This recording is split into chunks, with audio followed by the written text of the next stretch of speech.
I want you to think about the most important relationships in your life. Maybe it's a best friend. Maybe it's your family. Maybe it's your spouse and your kids. I want you to think about the most important relationships you have and also consider the last 2 to 2.5 months. You have been in the house together. Many of you married couples have been working together. Maybe you've been doing like 50 Zoom calls a week and trying to work and trying to parent and trying to be a good spouse. Babe, for the 3rd time, can you please take the trash out? I'll take it out in a minute. You know, sometimes things just get a little heated. Well, over the next 5 weeks, we're going to do a series called From This Day Forward, all about equipping you to be a better husband, a better wife, to see your marriage not just survive through these COVID-19 times, but to thrive in the name of Jesus. I want to encourage you every week, make it a priority to watch this together, and let's grow together. I love you. No matter who you are or where you're from, we want you to experience God and experience friendship at Go Church. We hope you enjoyed today's message. Let me ask you a question today. Are you having the right amount of fun in your marriage? Think about your marriage. Are you having the right amount of fun in your marriage? Becky and I have been married for 16 years. We will be hitting 17 May 12th. But we've known each other for 26 years. So I'm going to be 40 this summer. So I've known Becky a huge percentage of my life. And so Becky and I, we met when we were young, like 14 years old, in church. So my mom and dad, look at that. So that's high school graduation for me right there. And please, I do not know why even to this day I have a Charlie Chaplin tie on. It's so embarrassing. So Becky and I met 14 years old. We're just friends, man. We're just hanging out in church, hanging out in school. Becky's cousin was one of my best friends, Chris. And so we're just growing up, doing life, hanging out in youth group. She plays sports, I play sports. So we get into high school, later high school, start to date, okay? And so Becky and I, we've had a lot of fun from the very beginning of our relationship. In fact, she was just, from early on, one of my most favorite people to spend time with. Super attractive, super funny, super smart, okay? Way athletic. She played on a couple of teams that went for state championships in basketball, played softball her whole life, and even to this day, I'm kind of embarrassed to admit this. This is totally true. She can throw a ball way better than I can. I mean, football, 40, 50 yards, can just wing it, can just hum it in there. So we've known each other a long time.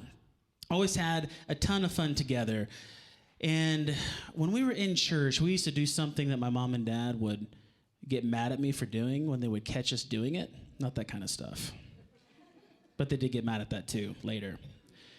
Early on, like 14, 15, 16 years old, we would sit in church, and our church, smaller church, had these pews. And in the back of the pews were these little offering envelopes with a pin, okay? So every week, Becky and I would take the offering envelope. We would give no money. Okay? We'd give no money. So 14, 15, 16 years old, we would take the offering envelope, we would rip it apart, we would take the pen, and we would write notes to each other. This is called like the original text message, okay? We're actually writing down words on paper. So for those of you who are in the house that are teenagers, that are a little bit younger, there was a time when cell phones didn't exist. And phones were connected with cords. And so this was not really cell phone era. We had like maybe the Saved by the Bell cell phone, you know, that was like as big and as heavy as a battery, like this. We didn't even have one of those. So in church, we would write these notes, and Becky actually saved a lot of them. And so we took them out this past weekend, and we were kind of looking through, laughing at how inappropriate they were. So we wrote these notes. So one of the notes that we wrote, this was later on. I think this is like high school, late high school, maybe close to graduation. We were dating, kind of about as serious as you can date in high school. And we made this contract with each other, okay, like 17, 18 years old. We make this contract on an offering envelope.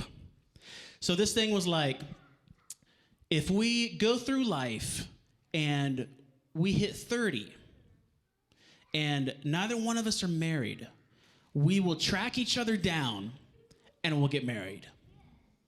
And we like signed full names. It's like this is a legal document right here, stamped, verbal agreement written down. So Becky and I, we have done so many fun things together, and I think that's one of the things that has kept us close and kept the fire hot and kept everything interesting is we enjoy spending time together. We have a lot of fun together as a married couple, and it goes all the way back to having a lot of fun before we were even married, before we were even dating. So today I'm asking you, do you have the right amount of fun in your marriage? If you were single, if you're thinking about marriage one day, maybe, hey, you never know who you can meet in church. It worked for me. Keep your eye out. You never know who's in that row beside you. You never know, you never know. But if you do get married and you do have a son, you need to name him Nick because that'll help you make this happen, okay? Just remember that. File it away. So Becky and I, a lot of fun together, lots of laughter together. And so over this series, from this day forward, we're talking about making 5 commitments over 5 weeks. And you helped me do this last week, and it was fun. And I want to see if you can help me do this again. I'm going to say we will, and then I want us to hit these 5 things together. So I'm going to say we will, and then you're going to say, with a lot of energy and a lot of passion, think maybe like at a Broncos football game kind of energy, okay? You're going to say, seek God first, fight fair, have fun, stay pure, and never give up. Are you ready? Oh, that was not good. Are you ready? Okay, that was better. We will see God first, fight fair, have fun, stay pure, never give up. Okay, let's do it one more time and see if we can make it loud enough where it's almost a little creepy. Okay, you ready? You ready? Here we go. We will see God first.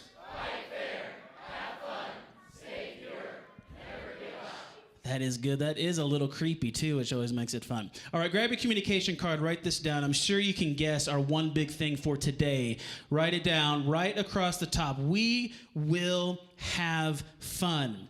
And I thought we could get started today with just a couple of quotes on marriage that caught my eye and putting the finishing touches on this message today. A few quotes on marriage. Here's one for you. Being married is like having a best friend who doesn't remember anything you say. You think the guy wrote that or the girl? I don't know. Okay, so here's one on the difference between the kind of text messages that you send when you're dating and the kind of text messages you send when you're married. Or some of you are already laughing. You're like, on the difference, okay? So if you're dating, here's a text message that you might send. Dating. Baby, I'm not feeling very good today. Married. Baby, I had diarrhea 7 times today.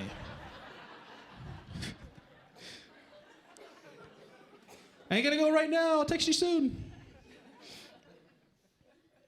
So here's the last one I thought was kind of interesting. If at first you don't succeed, try doing it the way your wife told you. I could relate to that one.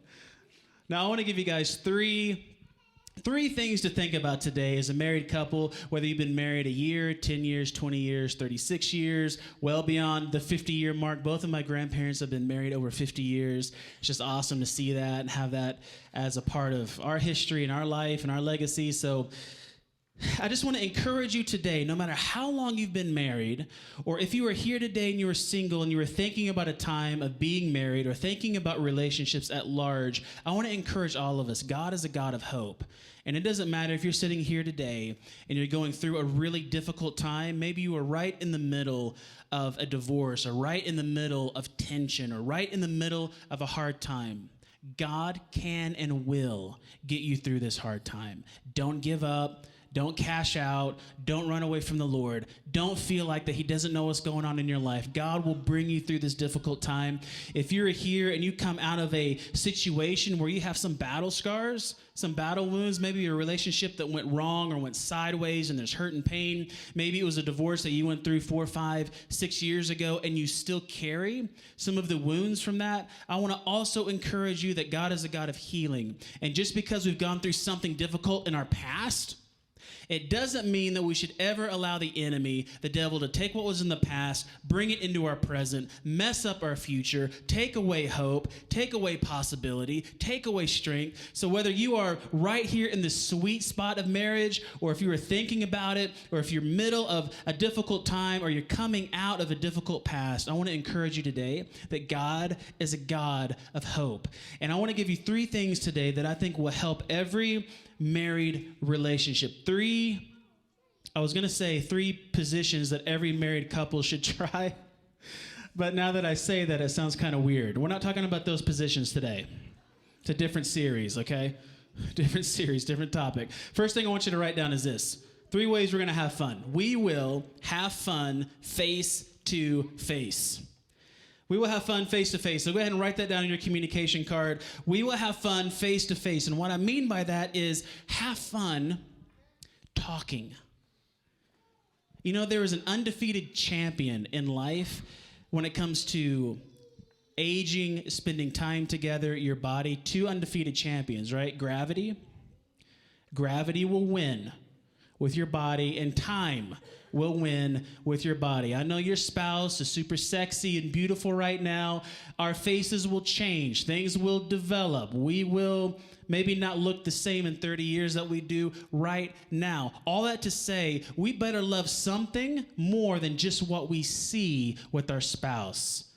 And I think when we start to fall in love with the personality, the soul of our spouse, we begin to fall in love with the true, real them. And that's one of the things I love about Becky. Becky and I have always had such fun just talking and connecting and laughing. We can have fun, driving to Starbucks, working, snowboarding. We have a lot of fun. And so the first thing I want us to think about today is having fun face to face, having that communication.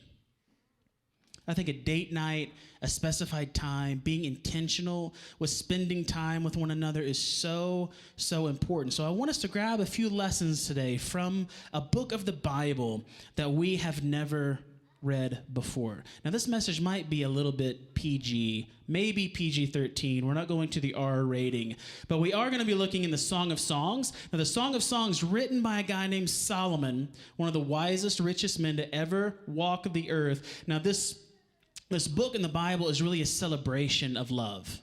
It's like a celebration of godly marriage. It's a celebration of passion. And to be honest with you, it can get a little steamy, okay? Going to get a little bit steamy today in the Song of Songs. So why don't we get right into it? This is chapter 7, talking about having fun face to face. We're going to dive right in. This is Solomon talking to his wife. Okay, so I want you to see the pattern of where he starts and where he ends with this conversation. He starts at the feet. Here we go. This is Solomon to the wife. How beautiful your sandaled feet, O princess daughter. I was thinking this is a pretty strong case for pedicures. Wives, if you're in the house today, you're like, see, pedicures in the Bible right here. Beautiful feet. She had a pedi, probably a mani too. It's a godly thing. How beautiful your sandaled feet, O princess daughter. Your graceful legs are like jewels, the work of an artist's hands. Your navel is a rounded goblet that never lacks blended wine. I told Becky that the other day. It didn't really have quite the same effect. It didn't.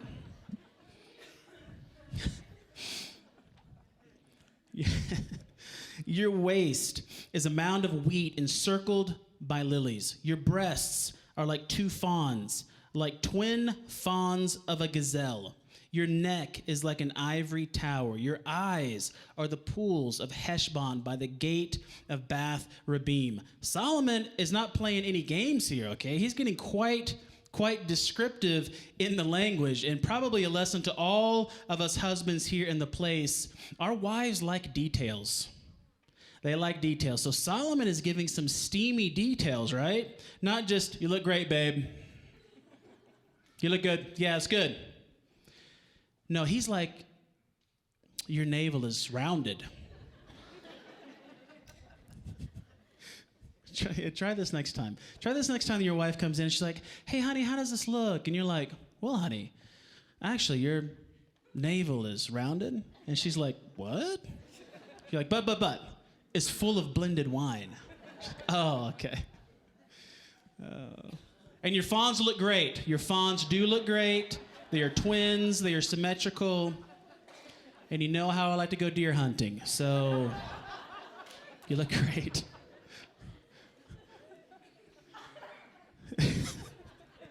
I hear Becky's laugh in the back. Have fun face to face. So rewind time. Rewind into your dating life. Okay, how many of you were dating or your engagement lasted at least 6 months? Raise your hand before you got married. At least 6 months, okay? What about at least a year kind of dating engagement life? Oh yeah, quite a few, okay? So go back to dating life. Go back to maybe those nights where you are traveling or you're talking on the phone and you talk late into the night. You're like midnight, we're still talking. 1 a.m., we're still talking. 2 a.m., we're still talking. We take a pause and we listen to each other breathe. Not in a weird way, but just listening to each other breathe. And you have this interesting thing going on where it feels like an adventure to get to know this person a little bit better. Like your heart beats quick. You want to figure out what they're like, what do they don't like. And so you get married and then time goes by. Maybe you have kids. Maybe you've been married 4, 5, 6 years. It's so easy to transition or to trade away this face-to-face. I'm interested in you. I want to talk to you. When was the last time that Becky and I talked at 2 a.m. in the morning? It was not a time that either one of us wanted to have. I was like, why are we up? Oh yeah, our kids are puking. That's why we're up. Hi, it's good to see you. Think about how it's easy to trade this you're interested face-to-face communication with now married life. And sometimes in married life, it doesn't feel like that intimate face-to-face we're all in love feeling, right? Sometimes it can feel like a business meeting, right? Okay, let's bring this meeting to order. Notebooks come out, phones. All right, let's call this meeting to order. Today, I've got soccer, and I've got the doctor at 3, and we need to drop the car off for the oil, and what about dinner tonight? Are you going to do dinner, or am I going to do dinner? Psst, may I make a motion for date night? Motion denied. We will put it on the agenda for next never. It's so easy to get into the calendar of life as a married couple and feel like that's conversation. You know, if you're just working through the agenda, working through the day and planning out the month and planning out things that are going to happen, we have somehow lost some of that interesting fire, some of that interesting adventure, some of the interesting dynamic. It doesn't matter how long we've been married, we can know our spouses better. There is more to learn. Every year that I am married, I am discovering I can learn more, I can do better, I can push harder, I can have more patience, I can show more interest. I'm growing, I'm developing, I'm not perfect, I don't have all the answers, but one thing I do know is I want to have fun with Becky face to face. This is the thing that's going to last the longest. The ability to just enjoy each other's presence and to talk. So I want to encourage you guys today to think about your married relationship. Are you having enough fun face to face? Is there a time that you can truly talk? Whether the kids are asleep, somebody is taking care of them, you don't know where they're at, and it doesn't matter for an hour. Whatever you need to do, try to connect face to face with your spouse. Second thing, write this down. Have fun side by side. Have fun side by side. So Solomon begins this conversation with his wife. Now the wife is coming back and saying something to Solomon, and she takes it up another level of steaminess, and we see the beginning part of this right here. So Solomon's wife comes back, Song of Songs 7:11. Here's what she says. Come, my beloved, let us go to the countryside. Let us spend the night in the villages.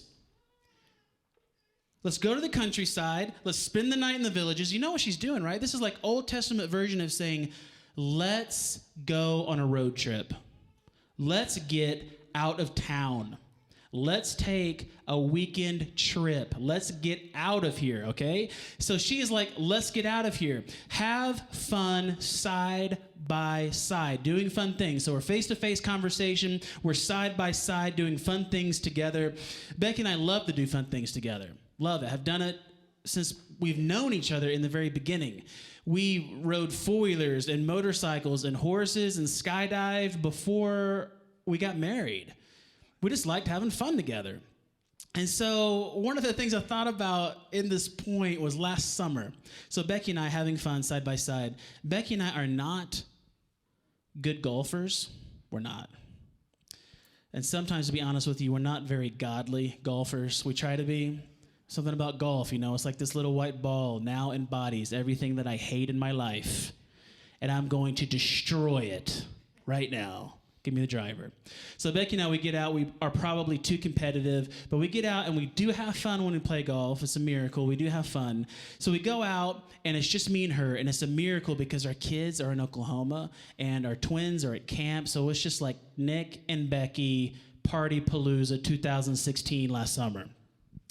So we are on the course, and we're playing like scramble style, which is like best ball. So whoever hits, the best shot will play that shot. So we're flying through this course, and we golf up onto this group of Frisbee golfers. I've never seen this on a course. It was a really nice course. They had carts. They had like the bags with all the different Frisbees. Have you seen this? I had never really seen much of this before, and so they're all serious and into it. And they see us come up, and they're like, just go ahead and play through. They had like 4 or 5, 6 people, and it was just me and Becky. So we come up onto the tee, and they want us to play through, which means when you're beginner at golf or a novice at golf, you get nervous when people watch you, okay? So we're nervous. So Becky and I are nervous. They're all watching us, just waiting for us to play through this par 3. So I'm going to hit first, and so Becky comes up to me on the tee box, and she's like pumping me up, but doing it in a whisper. She's like, you tee that ball up. You're going to hit that thing. You smack it right on the green. You get up there. And I'm like, I'm going to do it. I'm going to do it. I'm going to do it. We had about 170 yards. We had bunkers on the right. We had out of bounds on the left. Little left to right breeze. Go over to the golf bag. Take, I think it was a 6-iron. Ball, tee. Becky is standing back, but I can almost still hear her like, come on, you got this. I'm like, quiet, please, quiet. So I get it down, and it was like the sun and the moon aligned. It was God just like, I'm going to bless just this one golf shot, just the one. It's just the one that brings you back the next time. Bless this one shot. I just flushed it. It was like a miracle. Beautiful ball flight up in the air, stick it hole high, but it's about 20 feet from the hole. But I was so pumped, so excited, and so was Becky, but we're trying to play it cool. We're like, yes. So we go back, and we're like, thank you. We'll go on now. So we're walking up, and now it's Becky's turn to putt, right? And so Becky's up there, and I come up, right beside her like she did for me. And I'm like, come on, baby. They're all watching. We're on the green. Just put this thing in. We're 20 feet away. Put it for bird. Hit it in for birdie. And Becky's like, I'm going to do it. I'm going to do it. I'm going to get it. Not what you want to do when you're putting, right? You don't want to get fired up when you putt. So she gets the putter, and I'm standing back. And same thing. I'm like, you got it. Come on, Jesus. Help us right now. I was praying. So Becky lines it up, and I kid you not, hits the most beautiful putt, breaks a little bit right to left, right in the center cup for birdie! Please clap. Birdie! Golf clap. That's good. Not too loud. It's golf, okay? So we hit it, and then we lost like all self-control. You would have thought we won the golfing like Super Bowl. Becky's dropping her putter. We're like, yes! They're clapping. And so we get our stuff and we run off. All that to say, Becky and I have us some fun doing things together. When was the last time that you with your spouse went and did something side by side that was just fun? A road trip, skiing, boarding. Becky and I have done ropes courses. We've ridden go-karts. We've done all kinds of stuff together over the years because we have fun together. And it's okay to schedule fun. It's okay to make an investment in your marriage to go have some fun. Go get a babysitter, get somebody to help, make an investment in your relationship. It is worth it. Have fun side by side. And so Solomon's wife, she's like, let's get out of here. Let's go to the countryside. Let's go to the village. Let's get out of town. But she doesn't stop there. And before we transition to the last thing I want us to talk about today, here's a piece of advice I've learned the hard way. Whenever you're going to do something side by side, here's a good tip. don't pick an activity where one of you is an expert and the other person is no good, okay? So for example, let's say that you grew up skiing, you're like quadruple black diamond with my eyes closed, don't care, okay, and you're with your spouse and they have never put on a ski. That is not a good activity for you to go and be like, we're just gonna enjoy time together, skiing side by side. And then if you take it another level and make a really stupid mistake and say, oh, it's okay, I'll teach you.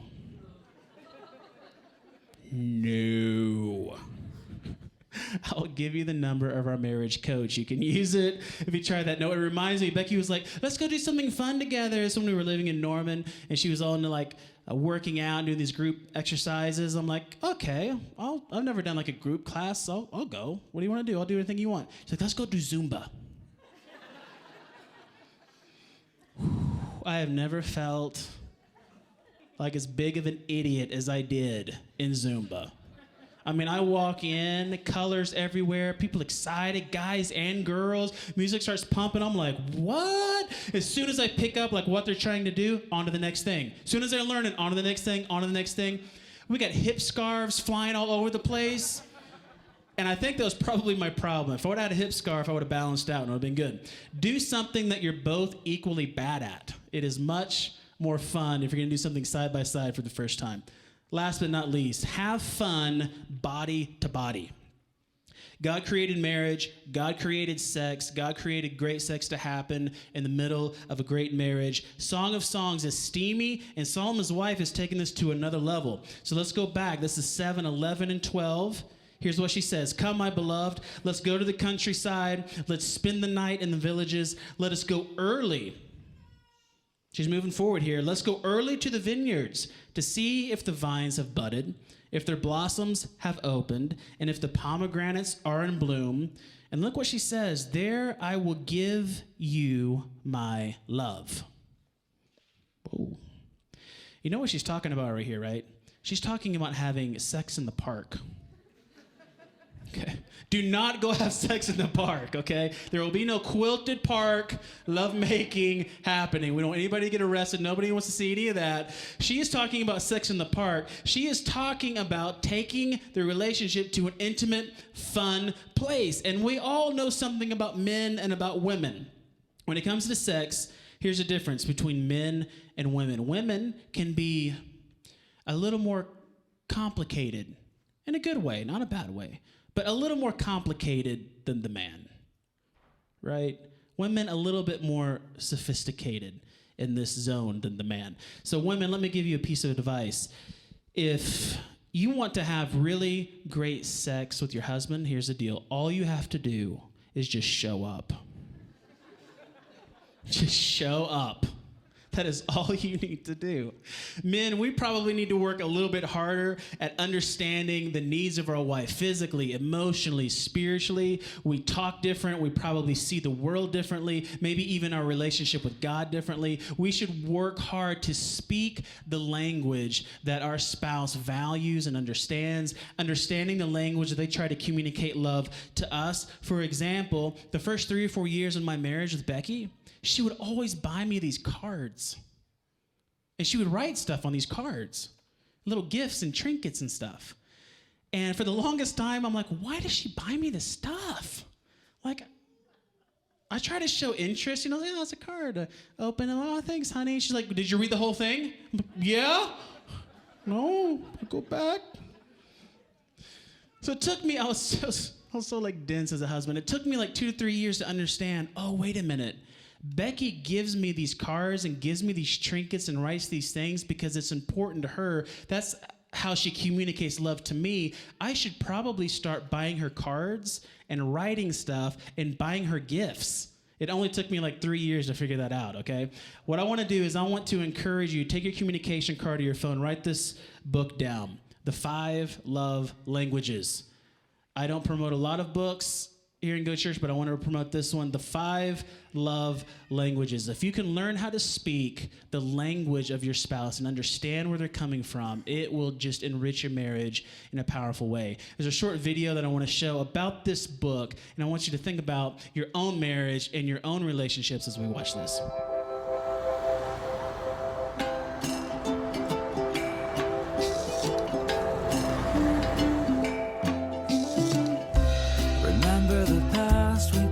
endured a loss of affection with loss of words. We used to hide behind closed doors or put up walls between us. And oh, how we misunderstood love, a whole other language we'd have to learn. Not always easier said than done. Oh, but now we know better, 'cause if love is a language, I'll use words. If love is a gift, I'll give till it hurts. If love's affection, I'll move closer to be only yours. If love is time, you have all mine. If love is to serve, I'll wait by your side. And I'll always find a way to say I love you more.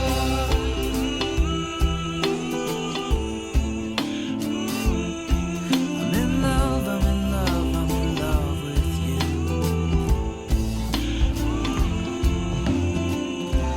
Remember when we misunderstood love? A loss of affection with loss of words. We'd run and hide behind closed doors or put up walls between us. Not always easier said than done, with a whole other language we'd have to learn. And just to steer us back on course, yeah, but now we know better, 'cause if love is a language, I'll use words. If love is a gift, I'll give till it hurts. If love's affection, I'll move closer to be only yours. Love is time, you have all mine. Love is to serve, I'll wait by your side. And I'll always find a way to say I love you more. With a touch, with a gift, with a song or a kiss, we're speaking the same language, and I love you more. I think in our marriages and in our marriages, if you ever feel like you're coming to this place where the grass looks a little greener on the other side, it's time to start watering your yard. And we never come to a place in our marriages and in our relationships where we stop investing and we stop trusting and we just coast. I think it's when we get into the danger zone, when we start taking our spouse for granted. Never in our relationships should we just hit coast. Just put the cruise control on and be like, we're good. It's always evolving, and it's either growing or it's dying. There's never just a neutral, we're just going to be right here for the rest of time. Becky and I, we've been married 16 years. We've learned a few things along the way. Certainly not as long as my parents or my grandparents. We're going to make it there one day. But Becky and I, we have a daughter named Sydney, and she was born with some medical challenges. She has a chromosomal abnormality, and it's hard to talk sometimes between me and Becky about Sydney and about her development and what her future could look like, you know, to think through school and relationships and her health. It's hard to talk about. And so about a year and a half, 2 years ago, we were noticing that we would not talk about that. Not because we didn't need to or want to, but because it became one of those zones that were like a demilitarized zone in conversation. You know, if you have any conversation point in your marriage that you just avoid because you know we're going to end up probably fighting, or this is going to degrade, or it's going to dissolve, it's going to go to this bad place, and there are certain little zones in your relationship. If you allow those zones to stay untouched and to become silent, I think it's easy to move into this place where silence can define your relationship. And we were getting to this place where it was almost like an untouchable topic. We just can't talk about it. It's just too hard. Let's just ignore it. So time goes by, and we come to this place of realizing we've got to get this figured out. How can we talk about this? This is real life. This matters. She matters. We've got to figure out a way to work through this really hard conversation together. And so we have a great friend. His name's Gary Brugman. He is here in the Denver area. He's a marriage coach. He's been doing this for years. He was gracious enough. His services are crazy expensive. He knows us, loves us. He's like, you know what? I want to invest in your marriage. Let's do a marriage intensive, just us. So we have this big house in Keystone that we go to. He's on like the top floor. We use the middle floor for all of our sessions. And Becky and I have the whole basement to ourselves. And so it's this 1.5 day, 2-day marriage intensive time where we are trying to work on our communication. All that to say, every great player needs a great coach. LeBron James needs a great coach. Steph Curry needs a great coach. Von Miller needs a great coach. And it is okay for you to take a step back and say, wow, you know, maybe our marriage needs a coach. Maybe there's some things that we could work on. Maybe there's some things that we can improve. And so Becky and I, even as recently as 1.5 years, 2 years ago, took time, flew my mom up, made a financial investment to go and to work on our communication. And we've been able to talk about it more effectively. Still not easy, but we're able to talk through some difficult things that 2 years ago were untouchable. I want you to think about your marriage right now. Are you having the right amount of godly fun face to face, side by side, body to body? Are there areas of your relationship that's like the demilitarized zone that you know we can't go there because we always fight and it breaks down, so we just kind of avoid it? I think God wants to do a miracle in your life, and if you can't imagine what your family could look like, what your marriage could look like, if you could figure out a way to get through these times that are hard, conflict, where it's touch and go, it's dicey, God can give you strength, you can get godly advice, you can get a great marriage coach, and on the other side of that tension is community and a intimacy, like an adhesive that just cannot hardly, it's like epoxy in your marriage. You know, you just cannot hardly break that thing apart because you've been through some times together and you've worked it out and you've trusted God, and you can go back to that memory when it gets hard again and say, you know what, we've done it once, we can do it again.